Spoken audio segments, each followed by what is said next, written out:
Perkenalkan, nama saya Dwi Juwita dengan NIM 2121037, Program Studi Bimbingan dan Konseling Islam, Fakultas Dakwah dan Komunikasi Islam. Di sini saya akan menjelaskan tentang pemikiran New Modernisme Sunnah Taufik Siddiqi. Biografi singkat tentang Taufik Siddiqi. Ia lahir pada tahun 1881 Masehi dan wafat pada tahun 1920 Masehi. Ia adalah seorang dokter berkebangsaan Mesir dan merupakan seorang murid dari Muhammad Rashid Ridho. Muhammad Rashid Ridho ini ialah seorang ulama pembaharu dari Mesir. Taufik Siddiqi disebut sebagai pemikir yang kontroversial dan dinilai sebagai pengingkar sunnah. Berikut pemikiran Taufik Siddiqi. Pertama, menurut Taufik, sunnah hanya untuk umat Islam pada masa Nabi dan bangsa Arab. Hal ini berdasarkan surah Ibrahim ayat 4. Tetapi hal ini bertentangan dengan Quran surah Al-A'raf ayat 158. Yang kedua, menurut Taufik, Al-Quran sudah jelas, tidak memerlukan penjelas. Hal ini berdasarkan Quran surah Al-An'am ayat 37. Yang ketiga, menolak interpretasi kata al-hikmah dalam Al-Quran dengan arti sunnah.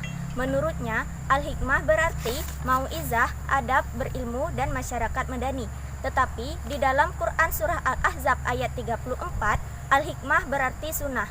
Yang keempat, Al-Quran dijaga atau dipelihara oleh Tuhan, sedangkan sunnah tidak. Hal ini berdasarkan Quran surah Al-Hijr ayat 9. Padahal sunnah dipelihara oleh Allah di dalam dada para sahabat dan tabi'in, serta jaminan Allah dalam pemeliharaan sunnah yang sahih ada 3 dasar. Pertama, dasar Qur'ani atau tekstual.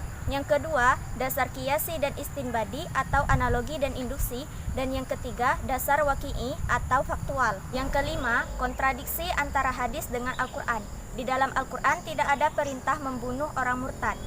Perintah membunuh orang murtad ini di dalam Al-Quran tidak ada ayat secara tegas, karena di dalam beragama tidak ada pemaksaan, melainkan hukum bunuh ini terdapat di dalam hadis sahih riwayat Al-Bukhari Ibnu Abbas dan dari Al-Tabarani dari Muawiyah bin Haidah dan dari Aisyah radhiyallahu anha, yang artinya barang siapa yang mengganti agamanya maka bunuhlah ia.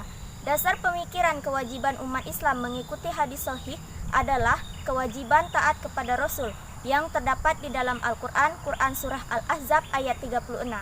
Yang keenam, menurut Taufik, hadis ahad hanya bersifat zan, sedangkan hadis mutawatir jumlahnya hanya sedikit. Dan pemikiran Taufik yang terakhir adalah ia menolak kehujahan sunnah sebagai salah satu dasar hukum Islam.